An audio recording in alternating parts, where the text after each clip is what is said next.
नमस्कार जोहार दोस्तों, सिमडेगा की आवाज़ यूट्यूब चैनल में आप सभी का स्वागत है। चलिए मैं आपको आज लेकर चलता हूँ गुमला ज़िले के सिसई प्रखंड अंतर्गत नवरत्नगढ़। आप देख रहे हैं यह जो मुख्य पथ है बसिया से यह रोड सिसई को जाती है और इसी रोड के किनारे आप देख सकते हैं यहाँ पर एक बोर्ड लगी हुई है नवरत्नगढ़ की, और इसी बोर्ड से लगभग आधा किलोमीटर की दूरी पर स्थित है नवरत्नगढ़। चलिए मैं आपको अब नवरत्नगढ़ की ओर ले चलता हूँ। देखिए दोस्तों, यही रोड है। पीसीसी रोड के माध्यम से हाफ किलोमीटर हम लोग चलेंगे, इसके बाद नवरत्नगढ़ पहुँचेंगे। चलिए दोस्तों, अब इस पीसीसी पथ के जरिए हम आपको लिए चलते हैं नवरत्नगढ़। नवरत्नगढ़ में आप देखेंगे कैसे नागवंशी राजाओं ने सुरक्षा के दृष्टिकोण से किला का निर्माण किया था, और फिलहाल खुदाई में क्या क्या चीज़ ऐतिहासिक महत्व वाले यहाँ पर मिल रहे हैं। चलिए दोस्तों, इसी पीसीसी रोड के ज़रिए हम अब नवरत्नगढ़ इलाके में प्रवेश करते हैं। आप देख सकते हैं यहाँ पे प्रवेश द्वार है, और यहाँ पर देखिए अनुमंडल पुलिस पदाधिकारी का नंबर दिया हुआ है, और यहाँ पे एक बोर्ड लगी हुई है महल एवं मंदिर परिसर नवरत्नगढ़ का। इसमें कुछ दिशा निर्देश भी दिए हुए हैं। अब चलिए हम अंदर की ओर बढ़ते हैं। अंदर में आप देख सकते हैं यहाँ पे एक तिरंगा झंडा है, और वाहनों के पड़ाव की व्यवस्था प्रवेश द्वार के एकदम निकट की गई है। यहाँ पे देख सकते हैं सुरक्षा के दृष्टिकोण से भी पुख्ता इंतजाम किए गए हैं। यहाँ पे बांस बल्ली लगाकर रोड को अवरुद्ध किया गया है ताकि गाड़ी अंदर प्रवेश न कर सके। यहाँ पर वाहनों के ठहराव की व्यवस्था की गई है। सुव्यवस्थित तरीके से वाहनों के पड़ाव की व्यवस्था है। यहाँ पे आप देख सकते हैं तिरंगा झंडा नवरत्नगढ़ प्रवेश द्वार पर लगी हुई है, और यहाँ पर सिक्योरिटी गार्ड भी है जो वाहनों के रखरखाव हेतु पर्ची काटने का काम करता है। अब चलिए हम आगे बढ़ते हैं। आप दूर तक देख सकते हैं पहाड़ ही पहाड़ है, और नवरत्नगढ़ के किला वगैरह यहाँ आपको दिखाई देगा। खुदाई में बहुत चीज़ मिले हैं जिससे मैं आपको अवगत कराता हूँ। चलिए दोस्तों, आप जो देख रहे हैं यह है अवशेष नागवंशी राजवंश के इतिहास का नमूना है। यहाँ पर देख सकते हैं यह नक्काशी, यह शिलालेख, यह शिलापट नागवंशी राजवंश के दौरान यहाँ पर लगाया गया था, जो आज भी विद्यमान है। यहाँ पर आप देख सकते हैं पिलरों में यह नक्काशी किया गया है, जो आज भी स्पष्ट दिखलाई पड़ रहा है। यह पूरा महल का अवशेष नागवंशी राजवंश के इतिहास को दिखलाता है। आप देख सकते हैं गुमला ज़िले के सिसई प्रखंड के अंतर्गत यह नवरत्नगढ़ का किला है, जो नागवंशी राजवंश के द्वारा बनाया गया था। नागवंशी राजवंश के राजा दुर्जन साल खुखरागढ़ में राजधानी थी नागवंश का, किंतु खुखरागढ़ से राजधानी हटाकर नागवंशी राजा दुर्जन साल ने गुमला ज़िले के सिसई के नवरत्नगढ़ को अपनी राजधानी बनाया था। आप देख सकते हैं पूरा ऐतिहासिक यह शिलालेख।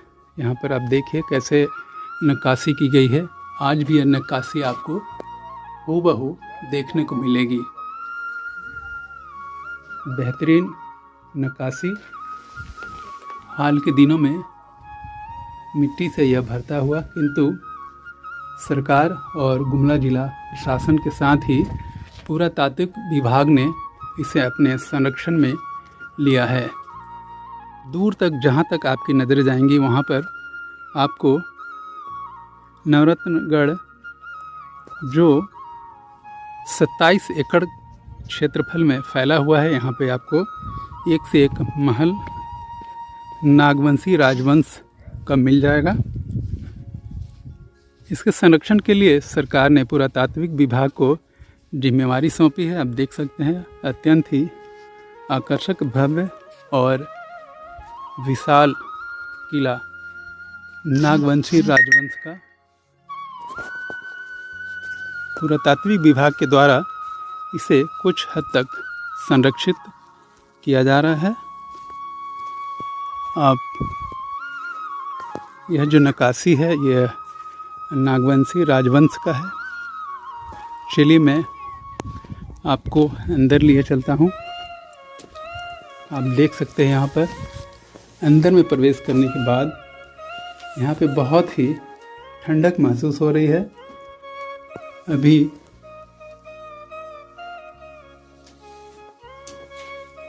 और गोलाकार यह मकान है, इसमें कई दरवाजे हैं। आप किधर से भी प्रवेश करके किधर से भी निकल सकते हैं। कई दरवाजे हैं दोस्तों, यहाँ पर अनगिनत दरवाजे, और यहाँ पर गोलाकार बीच के अंदर एक रूम है जहाँ पर संरक्षित करने का काम अभी भी चल रहा है। पुरातात्विक विभाग की ओर से यहाँ पर खुदाई भी की गई है। ऐतिहासिक महत्व के नागवंशी राज के दौरान जो भी यहाँ पर किला बनाए गए थे उसके प्रतीक चिन्ह आज भी मौजूद है। वंश के कुछ महल अभी ध्वस्त हो चुके हैं, किंतु इस अवशेष और प्राकृतिक और ऐतिहासिक महत्व के चीज़ को बचाने के लिए पुरातात्विक विभाग ने काम करना शुरू कर दिया है। आप देख सकते हैं हाल के दिनों में यहाँ पर खुदाई का काम पुरातात्विक विभाग के द्वारा किया गया था। पुरातात्विक विभाग के द्वारा खुदाई किए गए स्थल के नीचे एक तालाब मिला, जो यह तालाब यहाँ पर दिखाई दे रहा है। इसमें आप देख सकते हैं दोस्तों पानी भी है, और यह तालाब नागवंशी राजवंश के दौरान खुदाई की गई थी, जो हाल के दिनों में दब गया था मिट्टी के नीचे, जिसे खुदाई करके पुरातात्विक विभाग ने इसे खोज निकाला है। अगल बगल आप देख सकते हैं यह मिट्टी तालाब की खुदाई से निकला है, और यह तालाब नागवंशी राजवंश के दौरान ही खुदाई की गई थी, जो पुरातात्विक विभाग के द्वारा खुदाई में निकला है। इस तालाब के ठीक ऊपर आप देख सकते हैं यह चार दीवारी के अंदर यह गुम्बज नुमा महल। चलिए अब मैं आपको इस महल में ले चलता हूँ, जानते हैं इस महल में क्या है। यह चार दीवारी आप देख सकते हैं, लगभग 20-25 इंच मोटी यह दीवार है, चार दीवारी। अब हम यह मंदिर नुमा गुम्बज में प्रवेश करते हैं, देखते हैं यहाँ पर क्या देखने को मिलता है। यहाँ पर भी महल है, महल के अंदर हम चलते हैं, देख सकते हैं अभी इससे भी संरक्षित करने का काम सरकार के द्वारा किया जा रहा है। और इस महल के अंदर देख सकते हैं कैसे कलाकृति बनी हुई है नागवंशी राजवंश के दौरान। यहाँ पर भी अंदर में आप देख सकते हैं गोलाकार, यहाँ पे ऐसा लगता है मानो नागवंशी राजवंश के दौरान देवी देवताओं को स्थापित कर पूजा अर्चना किया जाता था। पत्थरों पे यह आकृति आप देख सकते हैं, जो नागवंशी राजवंश जब था उस समय इस पत्थर पर कलाकृति उकेरी गई थी, जो आज भी दिखलाई पड़ रहे हैं।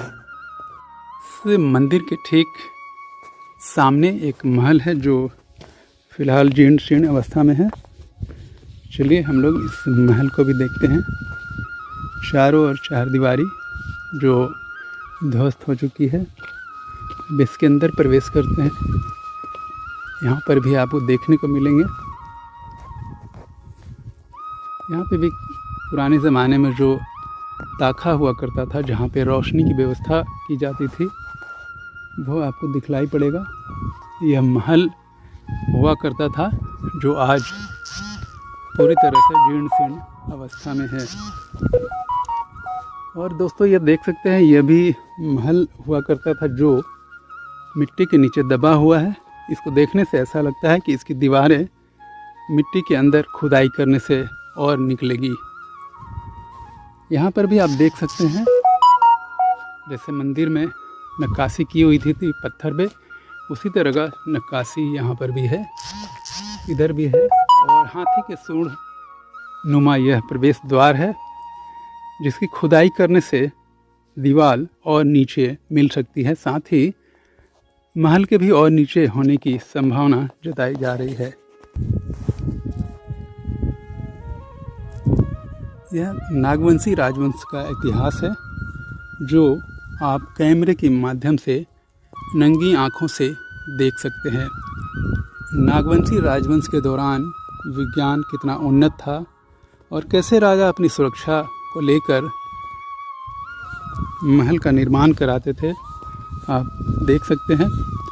इस महल के अंदर ऊपर जाने के लिए एक सीढ़ी भी बनाया गया था, जो आप सीढ़ी देख सकते हैं। सीढ़ी अभी भी दिखलाई पड़ रही है, देख सकते हैं दोस्तों। सीढ़ी ऐसे करके ऊपर को जाती है, किंतु ऊपर का छत अभी फ़िलहाल पूरी तरह से ध्वस्त हो चुका है, किंतु सीढ़ी अभी भी अस्तित्व में है। लगभग 27 एकड़ में फैले इस नवरत्न गढ़ के चारों ओर जहाँ पर देखेंगे आप, पहाड़ ही पहाड़ नज़र आता है। नागवंशी राजवंश के दौरान सुरक्षा के दृष्टिकोण से यहाँ पर राजधानी का निर्माण किया गया था। आप देख सकते हैं, पहाड़ी के ऊपर सैनिकों के द्वारा दुश्मनों पर नज़र रखने के लिए वाच टावर भी बनाए गए थे, जो काफ़ी ऊंचाई पर है।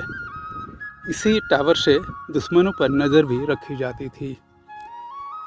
पूरे सुरक्षा के दृष्टिकोण से राजाओं के द्वारा इस महल का निर्माण किया गया था। आप सामने देख सकते हैं फिर से एक महल का आकार अभी भी है, किंतु थोड़ी जीर्ण शीर्ण और जर्जर अवस्था में पहुंच गई है। चारों दिशाओं में पहाड़, ऊंचे ऊंचे पहाड़ के बीच यह महल, यहाँ पर नागवंशी राजवंश के राजा दुर्जनशाल रहा करते थे। दुर्जनशाल के द्वारा ही खुखरागढ़ से अपनी नागवंश राजवंश की राजधानी हटाकर इस सिसई प्रखंड के इस नवरत्नगढ़ को राजधानी बनाया गया था। इस दौरान राजा दुर्जनशाल के द्वारा ऊंचे ऊंचे पहाड़ियों के बीच सुरक्षा के दृष्टिकोण से महल का निर्माण किया गया था, जो आप देख सकते हैं विशालकाय महल। इसमें कई पारदर्शी खिड़की नुमा बनाए गए हैं। यहाँ से सुरक्षा के दृष्टिकोण से सभी दिशाओं में नज़र रहती थी। आप देख सकते हैं हर दिशा में इसी तरह का महल का स्वरूप आपको देखने को मिलेगा। आप जिधर भी देखेंगे महल का स्वरूप एक समान मिलेगा। ऊपर में भी खिड़की और खिड़की के ऊपर नक्काशी नीचे जैसी ही मिलेगी आपको। देखिए कितना विशाल महल आपके सामने। यह महल आज भी विद्यमान है इतने वर्षों के बाद भी, किंतु महल की स्थिति अब काफ़ी जर्जर हो गई है। किंतु पुरातात्विक विभाग के द्वारा अब इसे संरक्षित करने का काम शुरू किया गया है। महल के अंदर भी मैं आपको लिए चलता हूं, किंतु महल के ज़मीन के नीचे भी ये महल के अवशेष और नज़र आते हैं। आप देख सकते हैं यहाँ पर आधी खिड़की ज़मीन के अंदर है। यह प्रवेश द्वार है। शायद नागवंशी राजवंश के कार्यकाल में भी पत्थरों, ईंटों और अन्य सामग्री से निर्माण कार्य होता था, जो आप देख सकते हैं। और ये प्रवेश द्वार है। प्रवेश द्वार को आप देख सकते हैं, मिट्टी में आधी धंसी हुई है। इधर और आपको बताता हूँ, देखिए यह भी प्रवेश द्वार है, किंतु यह भी पूरी तरह से मिट्टी में दब चुकी है। आप अंदर की कलाकृति को देखेंगे तो आपको समझ में आएगा कि नागवंशी राजवंश के दौरान किस तरह की कलाकृति और निर्माण कार्य होता था। आप देख सकते हैं यहाँ पर पूरी तरह से महल दब चुकी है। अगर इसकी खुदाई की जाए तो नीचे और भी महल मिलने के चांसेस बहुत ज़्यादा है। अब हर तरफ महल के अंदर आप देखेंगे तो यहाँ पे पूरी तरह मिट्टी भरी हुई है। और अब देख सकते हैं प्रवेश द्वार सामने नज़र आ रहा है, और इसके नीचे प्रवेश द्वार बहुत हल्का दिखाई दे रहा है और नीचे पूरी तरह से मिट्टी में दबी हुई है। यहाँ पर भी आप देख सकते हैं। अगर इस महल की भी खुदाई की जाए तो नीचे और भी इसके पार्ट मिल जाएंगे, किंतु इसकी खुदाई करना अत्यंत ही रिस्की है। जगह जगह पर महल क्रैक कर गया है। कई नक्काशी और कई कलाकृति आपको नागवंशी राजवंश के दौरान किए गए थे, जो अभी आपको दिखलाई दे रहे हैं। अब दोस्तों देख सकते हैं, यह पूरा इलाका एक ही बाउंड्री वाल के अंदर हुआ था, जो बाउंड्री वाल अब धीरे धीरे धराशायी हो रहे हैं। आप इस गुंबज को देखिए, यह भी धीरे धीरे मिट्टी में दबता जा रहा है। यहाँ प्रवेश द्वार आप देख सकते हैं। प्रवेश द्वार में पहले लकड़ी के चौखट नहीं लगा करते थे। यहाँ पे आप देख सकते हैं दरवाज़ा पत्थर का ही चौखट हुआ करता था, जो आप अपनी आँखों से देख सकते हैं। इधर भी आप देखेंगे और एक दरवाज़ा, यह दरवाज़ा भी, इसका चौखट पूरी तरह से पत्थर का निर्माण किया गया है। इसी तरह और एक दरवाज़ा यहाँ भी है। यह भी लकड़ी का, इसमें कोई काम नहीं है। पत्थरों की कटाई करके पत्थरों की चौखट यहाँ पर भी बनाई गई है। चलिए हम इस प्रवेश द्वार से अंदर प्रवेश करते हैं। देखिए अंदर का पूरा नज़ारा, यह अत्यंत ही रोमांचकारी है। अब चलिए दोस्तों, मैं अब हाल के दिनों में जो खुदाई में निकला है वो महल आपको मैं दिखलाता हूँ। देखिए ये महल दोस्तों पहले दिखलाई नहीं पड़ता था, किंतु हाल के दिनों में पुरातात्विक विभाग के द्वारा इसकी खुदाई की गई है। खुदाई में यह महल पूरी तरह से आपको देखने को मिल रहा है। यह पूरा इलाका हाल के दिनों में खुदाई हुई है, और हाल के दिनों में खुदाई के दौरान यह महल पूरी तरह से ज़मींदोज़ था, जिसे बाहर लाने में कामयाबी मिली है। अब दूर तक इस महल को देख सकते हैं। यह पूरी तरह से मिट्टी में दबा हुआ था, और इसे साफ करके यह देख सकते हैं अवशेष बाहर में पड़ा हुआ है। इसे पूरी तरह से इस ज़मींदोज़ महल के अंदर से निकाला गया है। अब यह महल ज़मीन के नीचे आपको दिखलाई पड़ रहा है। आप देख सकते हैं कैसे महल के अंदर जाने के लिए सीढ़ियों का निर्माण किया गया था, जो सीढ़ी आपको दिखलाई पड़ रहा है। देखिए दोस्तों, ये महल पूरी तरह से मिट्टी में दबा हुआ था, जो हाल के दिनों में खुदाई करके पुरातात्विक विभाग के द्वारा निकाला गया है। यह पूरी तरह से मिट्टी में दबा हुआ था। आप देख सकते हैं यह सीढ़ी है, इसी सीढ़ी से नीचे जाने का रास्ता है।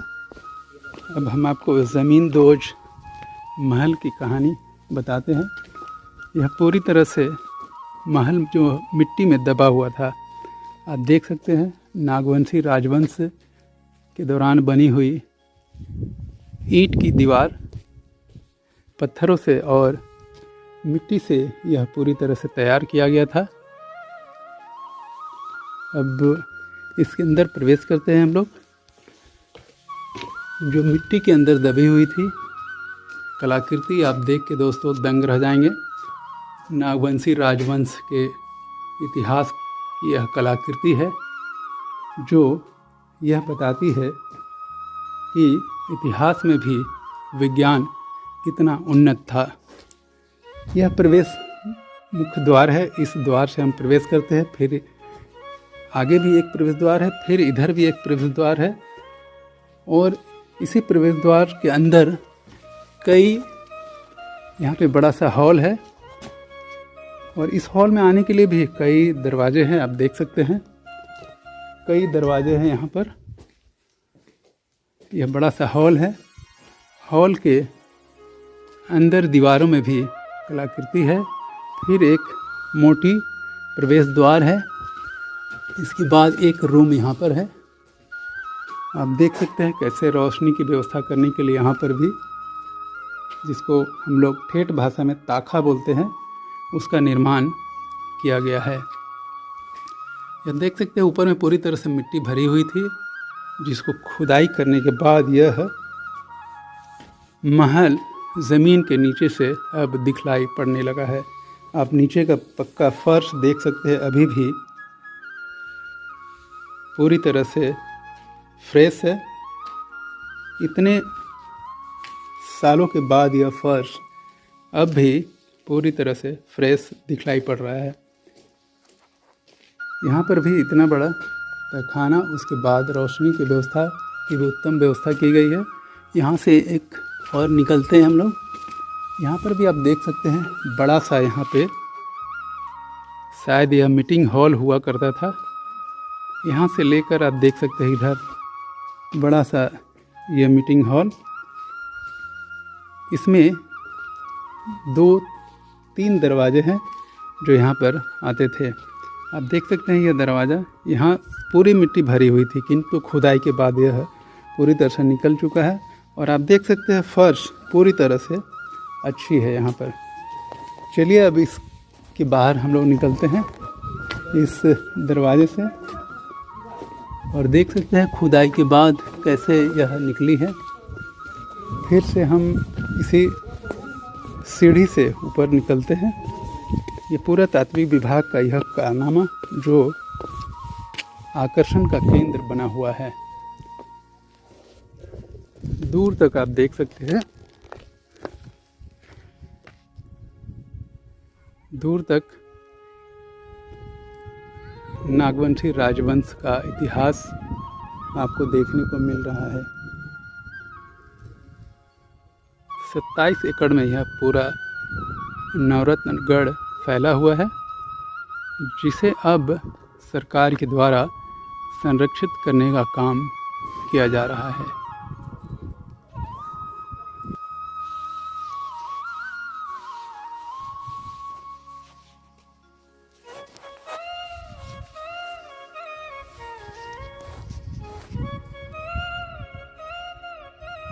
चलिए दोस्तों, आप देखिए यह नवरत्नगढ़ का मेन किला है।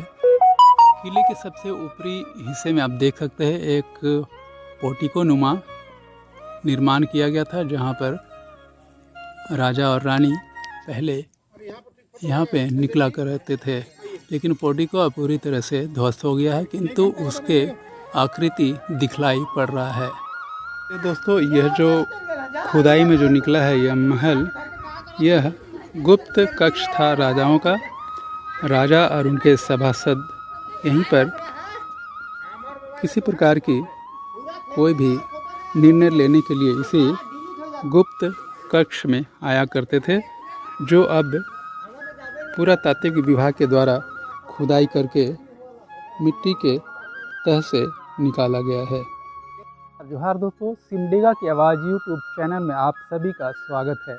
अभी मैं आपको नवरत्नगढ़ के बारे में पूरी जानकारी दूंगा। आप नवरत्नगढ़ के यह गुप्त कक्ष में आप देख सकते हैं कैसा नज़ारा है। हाल के दिनों में ही यहाँ पर खुदाई करके इस महल को निकाला गया है। नवरत्नगढ़ के राजा दुर्जन साल यहीं पर किसी प्रकार की गुप्त मीटिंग किया करते थे और सैनिकों को दिशा निर्देश दिया करते थे। तो मैं आपको इस नवरत्नगढ़ के इतिहास के बारे में विस्तार से जानकारी देता हूं। आप बने रहिए सिमडेगा की आवाज़ यूट्यूब चैनल के साथ। धन्यवाद। तो आपको और एक दृश्य आपको दिखलाता हूं। यहाँ पर देखिए एक सभा सदन के नुमा यहाँ पर बैठा है बनाया गया है। ऐसा कहा जाता है नवरत्नगढ़ के राजा दुर्जन साल यहीं पर बैठक कर सभा सदन का संचालन करते थे। आप देख सकते हैं कैसे शेषनाग के समान इस सभा सदन का निर्माण किया गया है और इसके सामने आप देख सकते हैं पूरी तरह से मैदान है जहाँ पे सैनिकों को संबोधित राजा दुर्जन साल के द्वारा किया जाता था। यह पूरा इलाका चारदीवारी से घिरा हुआ था, किंतु चारदीवारी अब धीरे धीरे ध्वस्त हो चुकी है।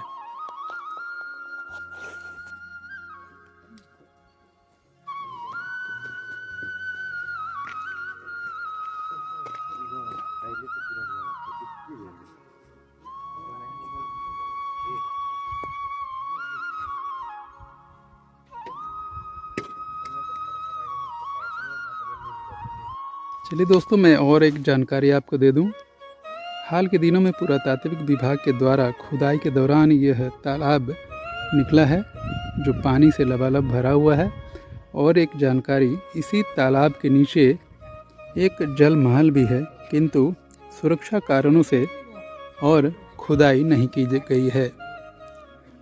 पुरातात्विक विभाग के द्वारा पूरी तरह से अवशेष की जांच परख करने के बाद आगे जल महल की खुदाई के बारे में सोचेगी और सरकार इस पर निर्णय लेगी। अगर इस तालाब के नीचे जल महल निकलता है तो वो पूरी तरह से दर्शकों के लिए और इलाके के लोगों के लिए कौतूहल का विषय होगा।